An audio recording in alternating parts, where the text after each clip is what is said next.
Chapter 1. From England to Tahiti. It was a cold day in December, 1787. There was a strong wind and a green sea. 3 men and a boy stood on the deck of the little ship, HMS Bounty. Behind them, on the land, were some hills and small white houses. The ship moved slowly out to sea. The boy, Peter Heywood, was 14 years old. He was a young officer, and he was happy and excited. "England looks very small, Mr. Christian," he said. Fletcher Christian smiled at him. Christian was a tall young man with black hair and a long, tired face. "England is small," he said, "but we're going to some much smaller islands. Tahiti, the Friendly Islands. They're small, but they're very warm and beautiful." A sailor, John Adams, laughed. "That's right, Mr. Christian, sir," he said. "Good food, warm sun, blue skies, and hot, beautiful women, too. I want—" "Be quiet, man," someone shouted. Christian and Heywood looked behind them. They saw the captain, William Bligh. He was a small man with brown hair. Christian knew Bligh well. They were friends. But Bligh was a captain now, so things were different. The Bounty was his first ship, and it was very important to him. "Don't talk about women on my ship, Adams," he said angrily. "Be quiet and sail this ship. Do you hear?" "Yes, sir," said Adams quietly. "Now listen to me, Mr. Christian, and you too, Mr. Heywood." Bligh stood very near them, but he didn't speak quietly. All the sailors could hear him. "I'm the captain of this ship, remember that. We're going 30,000 kilometers through bad weather and very bad seas, and I don't want any accidents. You are officers, so you don't talk to sailors about women or drink or anything. You must work hard, and your sailors must work hard too. Do you understand me, Mr. Christian?" "Yes, sir," said Christian, but he didn't look happy. "Good. And you, Mr. Heywood?" "Yes, sir." The boy looked at Bligh, afraid. Then Bligh smiled. "Is this your first time at sea, boy?" "Yes, sir." "Well, you must work hard and listen to me. One day, perhaps, you can be a captain too. Would you like that?" "Yes, sir, of course." Peter Heywood smiled. "Right then. Mr. Christian, look at those men there. They aren't working. Run and talk to them quickly." Bligh smiled again at Heywood. In a happy ship, the men must work hard, but the officers must work harder. Do you understand, boy? The Bounty sailed south across the Atlantic. For 10 days they were in a storm near Cape Horn, but they could not sail west because of the strong west wind. So they sailed east to South Africa, Tasmania, and Tahiti. There were 33 sailors on the Bounty and 11 officers. Bligh was the captain. Christian was his second officer. The ship was often wet and cold, but no one was ill. Once Bligh gave the sailors some apples, but they would not eat them because they were old and bad. Bligh was very angry. "Damn you men," he shouted. "Apples are good for you. You eat them, I say." On 26th October 1788, the Bounty arrived at Tahiti. The islanders came to the ship in big canoes with food. The king of Tahiti, O2, was friendly. Bligh went to O2's house and gave him things from the King of England. "Thank you, Captain," O2 said. "You are welcome here. I must give the King of England something too, but he's a rich man. What would he like? Do you know?" Bligh smiled. It was an important question. "My king is very rich, O2," he said, "but we don't have any breadfruit trees in England. My king would like some for his people in Jamaica. Can I take some on my ship?" O2 laughed. "Of course," he said. "That's easy. Take lots of them. My people can help you." The Bounty stayed at Tahiti for 5 months, and by March there were 1,000 breadfruit trees on the ship. Tahitian children played on the ship, and in the evenings the sailors danced and sang with the women. One morning, some sailors and Tahitian women took a ship's boat to a different island. Bligh was very angry. When the sailors came back, he put chains on their legs. Then he shouted at his officers and men. "You men must stay away from these women," he said. "You must all listen to me and work hard for me and the king." Some officers kept pigs on the ship. Sometimes Bligh took the pigs from his officers. "I'm giving this food to the sailors," he said. "They need it, not you." April 4th was the Bounty's last day in Tahiti. The ship was full of food and people, O2 and his family, all the sailors and their Tahitian friends. But nobody sang or danced. Everyone was quiet and sad. Peter Haywood saw John Adams with a Tahitian woman. She cried, and he talked to her for the last time. Then she got into a canoe and went back to the island. Peter stood near him sadly. The sun went down in the west. "Mr. Christian?" shouted Captain Bligh. "Are all the Tahitians off the ship?" "Yes, sir," Christian answered. "Good. Then we sail for Jamaica, and then back to Old England." He looked at Peter. "Don't stand there, boy. Get to work. Look at all our beautiful breadfruit trees. King George is going to be very happy about them." Chapter 2. Mutiny. On the evening of the 26th of April, Adams saw Bligh on deck. He looked angry and stopped near Fletcher Christian. "Mr. Christian," Bligh said, "where are my coconuts? I had 50 yesterday, and there are only 20 here now. Where are they? Do you know?" "No, sir," Christian said. "I don't know. I never saw them. I didn't take them. You know that." Captain Bligh looked at his tall young officer and said nothing. Bligh and Christian were once friends, Adams remembered. But not now. Bligh was often angry. Christian was always worried, afraid. Bligh said, "Mr. Christian, you took my coconuts." "I know you did. You're my second officer, but all you officers take my things. God damn you all." At 4 o'clock that morning, Adams saw Christian again. It was a quiet night, and the ship moved slowly through the water. Christian had a piece of wood with him and a bag. His face was white in the moonlight. A young officer, George Stewart, talked to Christian. "What are you doing, Mr. Christian?" Stewart asked. "I'm in hell," Christian said. "Bligh doesn't like me or any of his officers. I must leave the ship." "Leave? What are you talking about? How?" "I have some food in this bag and wood, and I can swim," Christian said. "We're not far from the island of Tafua. Perhaps I can swim there." "Swim to Tafua? Of course you can't, man. Do you want to die?" "It doesn't matter. I can't stay here with that man. I'm in hell, I tell you.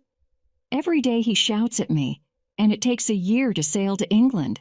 I must leave the ship." "I understand," Stewart said. "Many of us are afraid of Bligh. We don't like him. But you must stay. You're our best officer. Listen to me now." Bligh was in bed when the door opened. Christian came in with 3 sailors. It was still dark. Bligh opened his eyes. In the moonlight, he saw the gun in Christian's hand. "What?" Bligh sat up. "Get out, damn you! This is my—" "Hold him," Christian said. The sailors put Bligh's arms behind his back, and Christian tied them with a rope. "Now, sir, come with us." They took Bligh out of his bed and up onto the deck. He wore a shirt, but no trousers or shoes. There were 10 or 12 men there with guns and small swords. Christian held Bligh's hands with the rope, and Adam stood behind Bligh with a gun. "What are you doing?" Bligh said angrily. "Let me go at once. Be quiet," Adam said. "Listen to Mr. Christian." "But I'm the captain." "Not now. This is our ship now," Christian said. "Adams, put the launch in the water." The launch was a small boat, 7 meters long. Adams put it in the water next to the ship. "Right," Christian said. "Thank you, Adams. You stay with me." Christian looked at some other sailors. He didn't like them. "You men," he said, "get into that boat. Quickly now." "No," Bligh shouted. "All of you stay on this ship. Help me now." He began to run, but Christian held the rope, and Adams held a knife to his neck. "Do that again, Captain Bligh, and you're a dead man," he said quietly. At the front of the ship, Peter Haywood came up on deck. "What's happening?" he asked. He was afraid. "Be quiet, Peter," Christian said. "You stay there. Get into the launch, you men," he shouted. "I told you." Slowly, 18 sailors got into the launch. Then Christian took Bligh to the side of the ship. "Now you, Captain," he said. "Over the side." 2 men carried Bligh over the side of the ship. Then the sailors threw some bread into the launch, with a barrel of water, a little meat, bottles of rum and wine, some rope and sails, and some of the captain's books. "You see, we aren't going to kill you," Christian said. "You can live on that for a week or 2. "But why are you doing this, Christian?" Bligh shouted angrily. "I'm your captain and your friend." "No, you're not. Not now," Christian said. "Don't you understand? I'm in hell with you here on this ship." "You're going to be in hell all your life now, Christian, because of this," Bligh said. Bligh sat in the launch with 18 men. Christian and the sailors watched him from the back of the ship. Then they opened a bottle of rum and laughed. "England is that way, Captain Bligh," one of the sailors said. 30,000 kilometers to the north."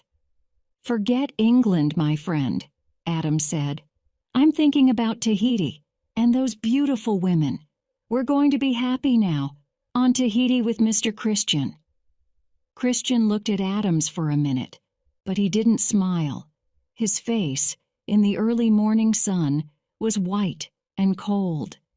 Then he looked at the launch, far away across the sea, with 19 men in it.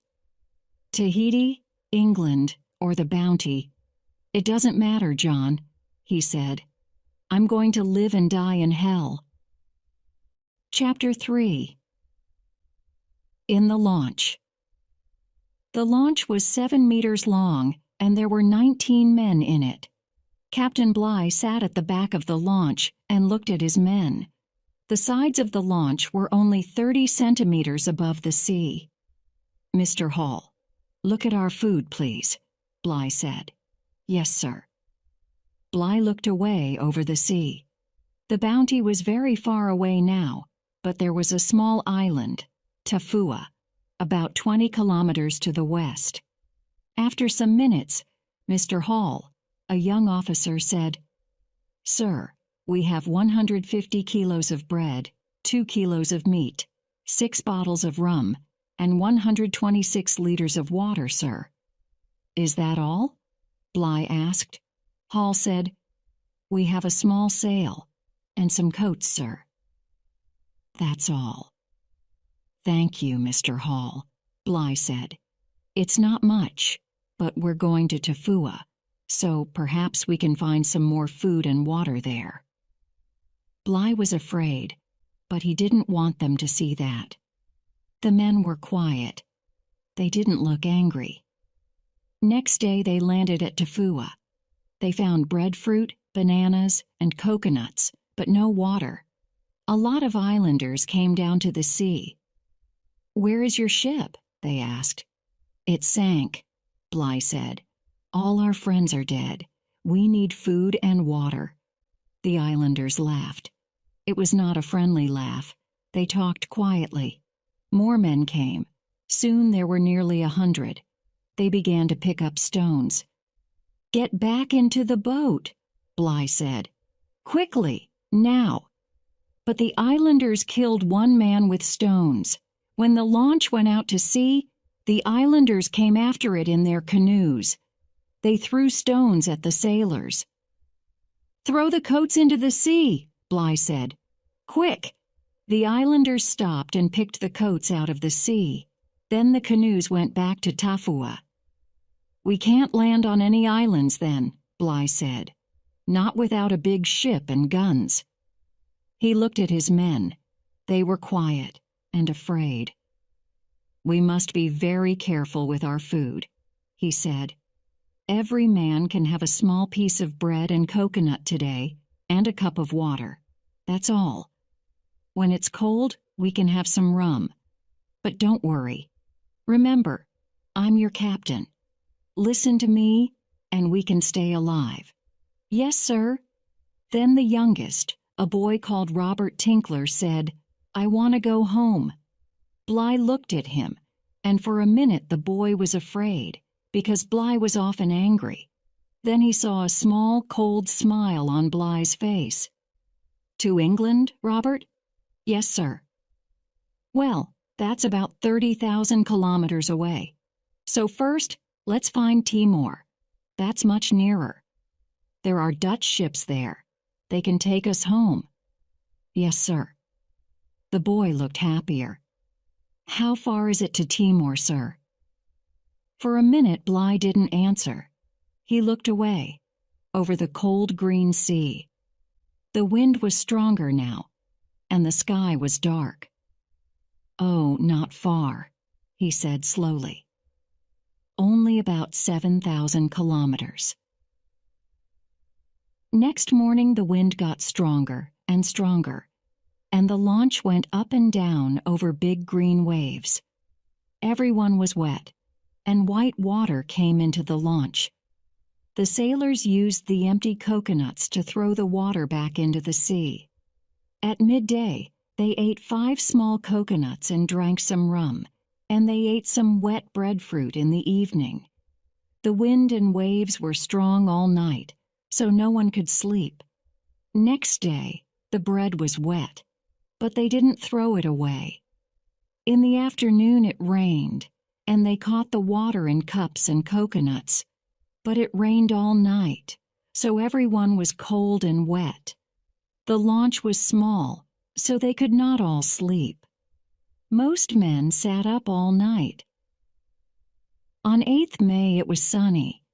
The men took off their wet shirts and trousers. Bly gave them some rum, coconut milk, and 80 grams of bread. Often he talked about New Guinea, Australia, and Timor. There were storms for the next 2 weeks. Sometimes they saw the sun for an hour, but every day it rained. Big green waves threw white water into the launch. They were always wet, tired, and hungry. 3 times they saw islands, but they didn't go near them. They ate bad bread and old meat, but they had lots of rainwater to drink. When they were very wet, Bly gave his men some rum. No one could sleep for more than 1 or 2 hours. But every hour, Bly held a long rope over the side. The rope had knots in it. The men watched carefully. The knots went behind the launch, and Bly looked at his watch. "We're going quickly today," Bly told them, and wrote in a little book. "We're going about 160 kilometers every day," he told his men, "but we can't always sail west because of the wind. So I'm sorry, but today we can only have 40 grams of bread." "Bad bread, too," said one man Purcell. Yes, but it keeps us alive, Bligh answered angrily. Then he laughed. Look up there, he said. There was a bird on the front of the launch. Its small yellow eye looked at them. Carefully, two sailors opened their hands, very slowly. The bird didn't move. One man put his hand on it. The bird moved away. But at the same time, his friend caught the bird's feet and killed it. The sailors laughed and shouted. It was only a very small black and white bird, but it was food. Good food. I caught it, the first sailor said. No, you didn't, the other man said. I did. Be quiet, Bligh said. Give it to me. He cut the bird with his knife and caught its red blood in a cup. The men drank the blood. Then Bligh cut the bird into 18 pieces and put them in front of him. Right, he said. Friar, sit here, with your back to the bird. Now, I have one piece of the bird in my hand. He held up a piece of its leg. Tell me, Friar, who shall have this? Ledward, Friar said. All right. Bligh gave the piece to Ledward and picked up a second piece. And who shall have this? Hall. All right. No one was angry, because Friar couldn't see the pieces. Everyone watched. Bligh picked up the bird's head and feet. Who shall have this? He asked. Bligh, Friar answered. Everyone laughed, and Bligh looked at the head and feet sadly. Oh well, he said. I know it's good for me. Slowly, he began to eat them.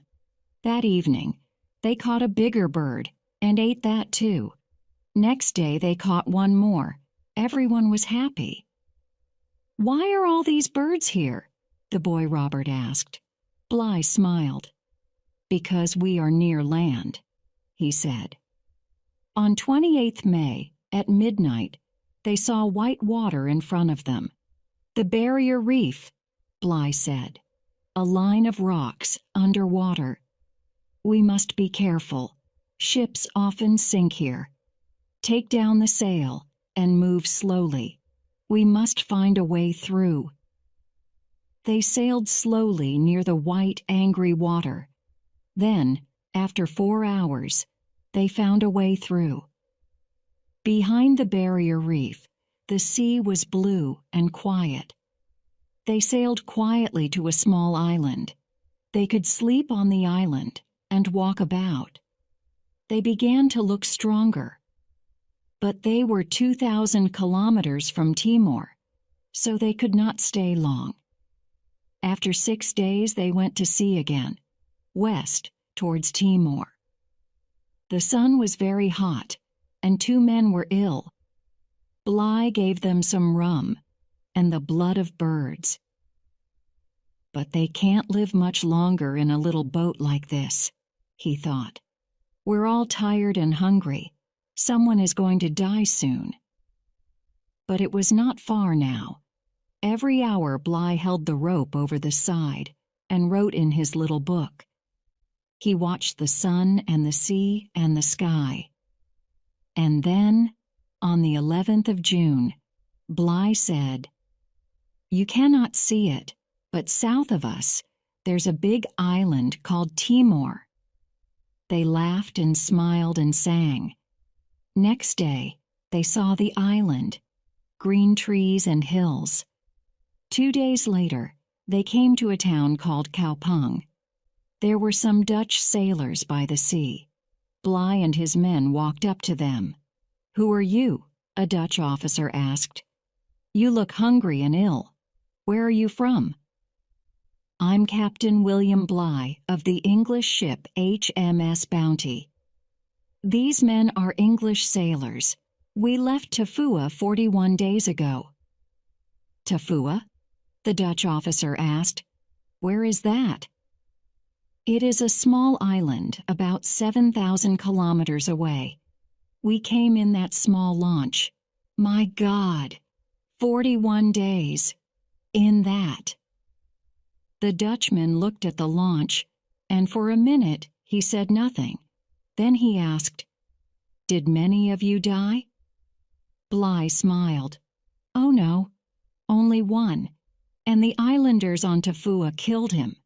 17 men left Tafua with me, and 17 men are here now. Alive." Chapter 4. The Pandora. On 14th March, 1790, Bligh and his men arrived in England. When he told the story of the mutiny, English people were very angry. They sent Captain Edwards in the Pandora to Tahiti. On 23rd March 1791, the Pandora arrived in Tahiti. Captain Edwards and his men looked carefully at the island. They could see a lot of trees and small houses, but no English ship. Then a small canoe came out to the Pandora. The 3 men in the canoe shouted and smiled.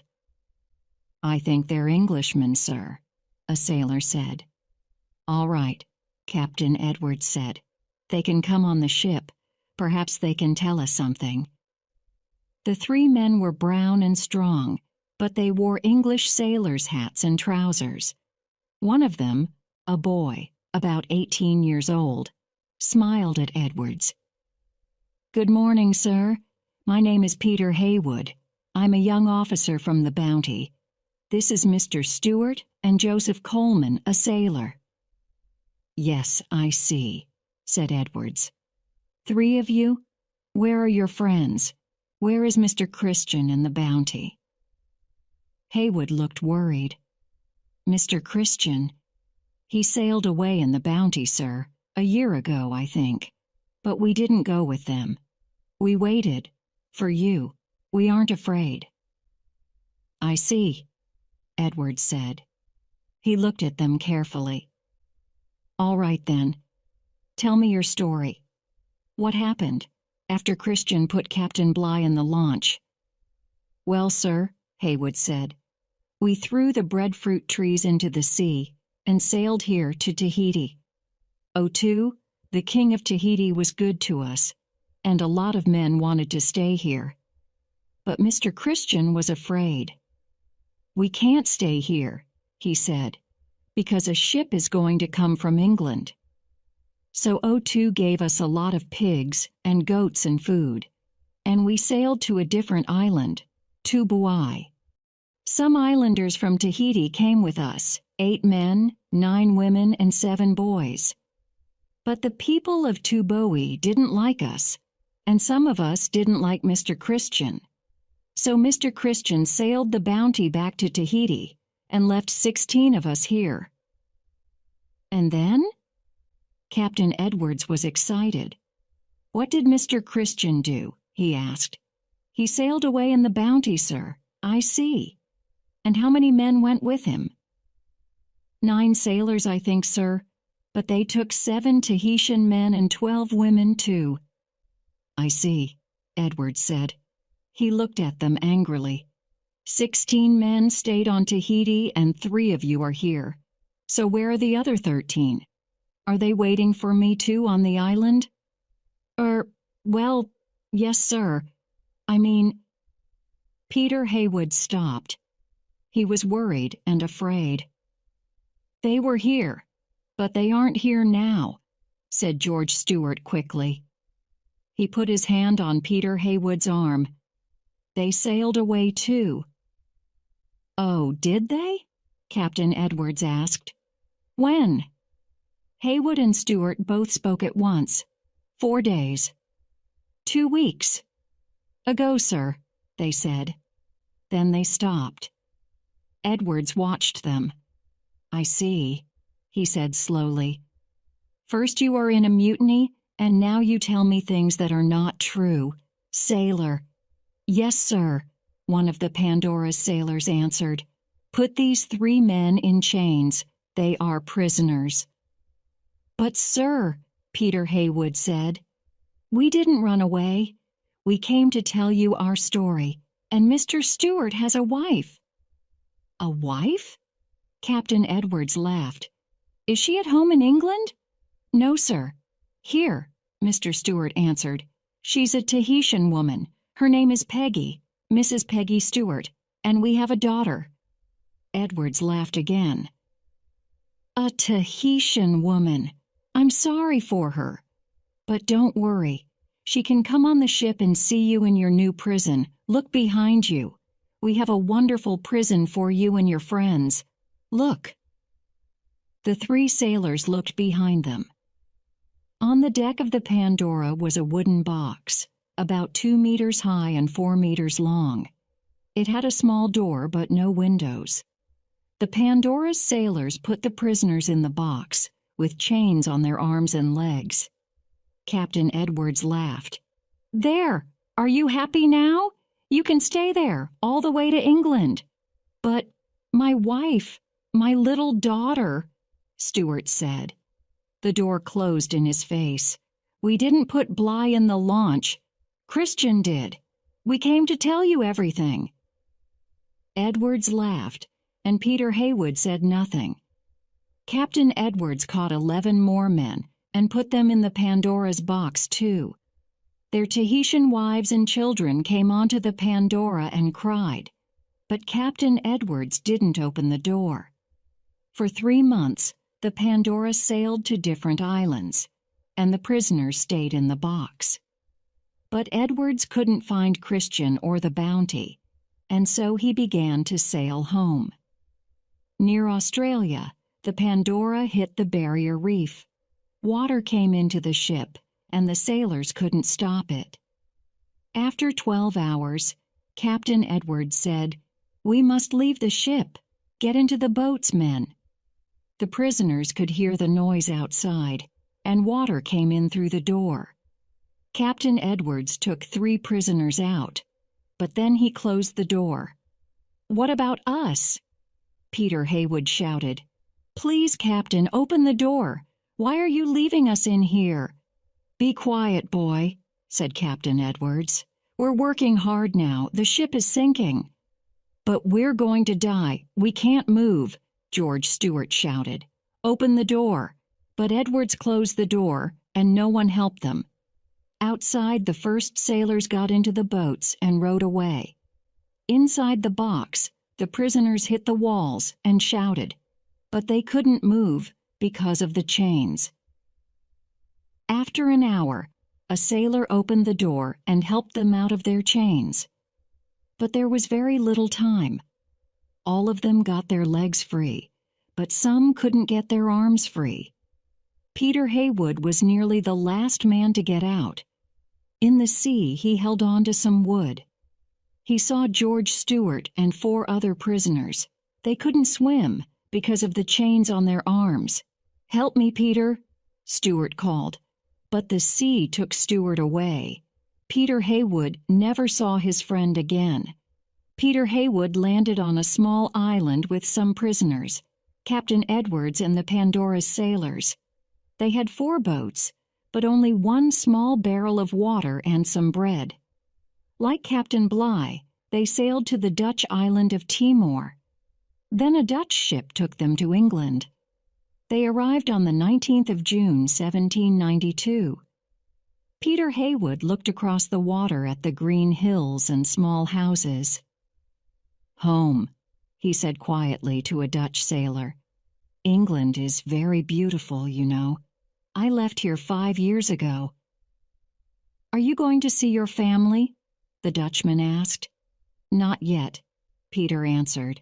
"I must go to my trial first, and the punishment for mutiny, you know." He stopped. The wind moved his brown hair. The Dutchman put a hand on his arm. "I know, Peter," he said sadly. "The punishment for mutiny is death." Chapter 5. Death, Life, and Thursday. There were 9 captains at the trial. Peter Heywood stood in front of them and talked about the night of the mutiny. "It was 4 years ago," he said. "I was a young officer, 15 years old. When I came up on deck, Captain Bly was Mr. Christian's prisoner. How could I help him? I didn't have a sword or a gun. Mr. Christian put Captain Bligh and 18 men into the launch.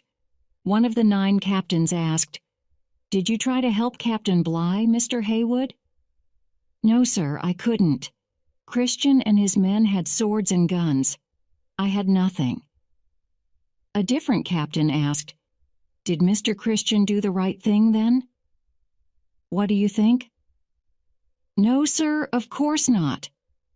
"But you didn't get into the launch with Captain Bligh. Why not?" "I couldn't, sir. It was full. There were 19 men in it. It nearly sank without me." "Did you say anything to Captain Bligh?" No, sir, I didn't. Some men did, but not me." "So, Mr. Haywood, you were an officer on the Bounty, and you saw this mutiny, but you did nothing. You just stood and watched. Is that right?" Yes, sir." Peter Haywood was afraid now. "I was very young then, sir." "You were an officer. An officer must always help his captain. Wait there." The 9 captains walked out of the room. Peter waited for a long time. His mother and sister were with him, but he felt afraid.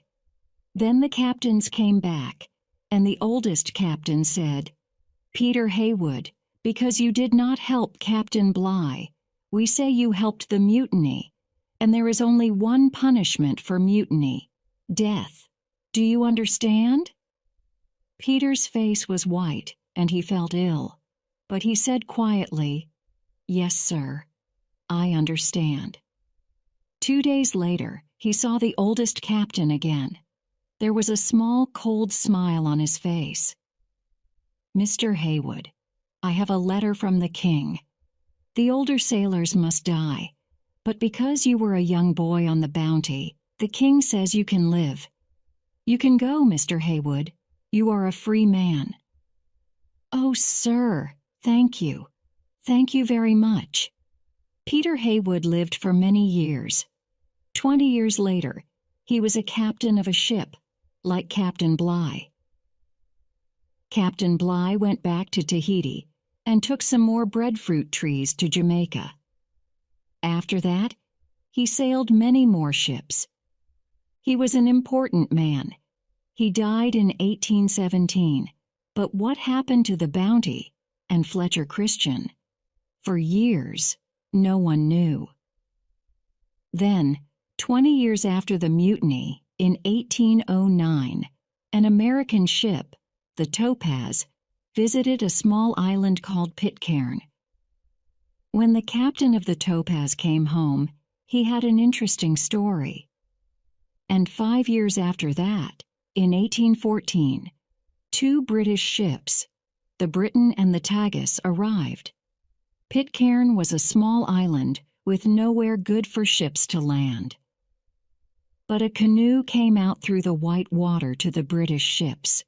The men from the canoe came on to the Briton and looked for the captain, Sir Thomas Staines. "Good afternoon," he said. "Who are you?" A tall young man answered, "I'm Thursday." "I'm sorry," Captain Staines said. "What did you say?" "My name is Thursday," answered the young man. "Thursday, October Christian. I live on this island. You are welcome here. Would you like to come to my village and eat with us? Mr. Adams would like to see you." "Well, thank you very much," said Captain Staines. "And Captain Pippon, from the Tagus Can, he come too?" "Of course," said Thursday. "He is welcome." The 2 captains got into the canoe, and Thursday and his friends took it through big green and white waves to the island. Near the beach was a small village. "How many people live here?" Captain Staines asked. "About 40, said Thursday. "Here is our king, John Adams." An old man with white hair came towards the 2 captains. He wore trousers and an English sailor's shirt. "Good afternoon," he said. "My name is John Adams, of HMS Bounty. Welcome to Pitcairn Island." Some old women gave the captains wonderful food, and John Adams told them his story. When the Bounty left Tahiti, Christian was very worried. "A ship is going to come from England," he said. "They want to kill me. They must never find us." So when we landed here, we took all the pigs and goats and burned the Bounty. We stood by the sea and watched. Then we made our village. But Christian was always worried and afraid, and it was difficult to live here. The Tahitian men didn't like the English sailors. There were 10 English men, 7 Tahitian men, and 12 Tahitian women. When Christian took the wife of one of the Tahitian men, the Tahitian man killed him. Then the Tahitian men killed most of the English men. They nearly killed me. But the women stopped them. The women killed the Tahitian men. After that, there was one man alive on the island, me. But there were 9 women and some small children. This young man, Thursday, is Fletcher Christian's son." "Oh, I see," said Captain Staines. "So, you were alone here, with 9 wives."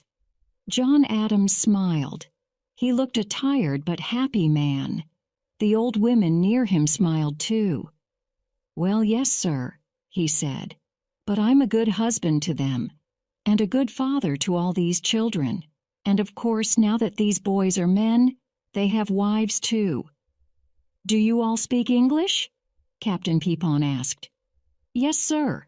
English and Tahitian too. We have our pigs and goats and coconut trees, and we think about God every day, sir." "You are very happy," Captain Staines said. "We are, sir," John Adams said. "All of us. But—" He stood up slowly. "I know why you are here. You are going to take me to England with you. I must die there." Captain Staines looked at him. The Pitcairn Islanders looked very sad, and some of the women began to cry. "What do you mean, man?" Captain Staines asked. "Well, Captain, I was in the mutiny against Captain Bligh. It was a long time ago, but I did it. I must take my punishment." "But, my God!" Captain Staines looked at Captain Peapon. "Of course the man is right," he said. "But we can't do this. You're an old man, Mr. Adams, and you are happy here. Your wives and children need you. It was 20 years ago, man. People in England don't talk about the Bounty today. And Fletcher Christian is dead." "He is dead, but I'm not," John Adams said. "I helped him, and I'm here now in front of you." "And this is your home," Captain Staines said. "You are an old man. You must die here, not in England. Sit down, Mr. Adams. Let's finish this wonderful food." "All right, Captain," John Adams said. "And thank you." He sat down, and the Pitcairn Islanders smiled. "Tell me about Bligh," Captain Staines said. "He's an important man now, you know, but most people like him. Why were you all angry with him?" Adams thought for a minute. He looked up at the trees over his village and at the smiling faces of his wives and children. "Bligh," he said. "Well, he was a good sailor, of course. We were angry with him, but I can't remember why. It's a very long time ago."